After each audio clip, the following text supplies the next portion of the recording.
大家问千万二，逐工要和大家做伙来捌一日。若是讲头毛自然球要约一个国家，唔知大家敢约会到？答案就是缅甸，因为头毛自然球就是缅甸头毛，对当音就是缅甸。今仔日要甲大家小解这一日，咱同齐来看到，这就是球，它可有球第5条，球毛的球。球就是形容物件弯翘收缩的形，像讲碰西衫，若是去下着火，就会球起。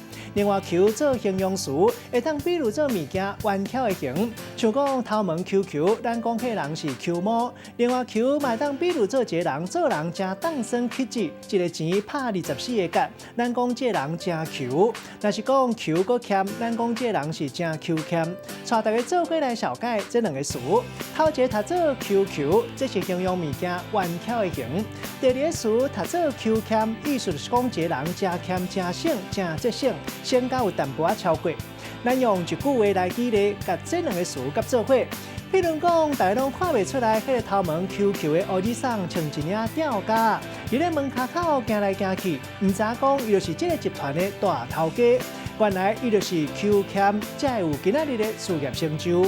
今仔日小解这一日读做球，提供予观众朋友来参考。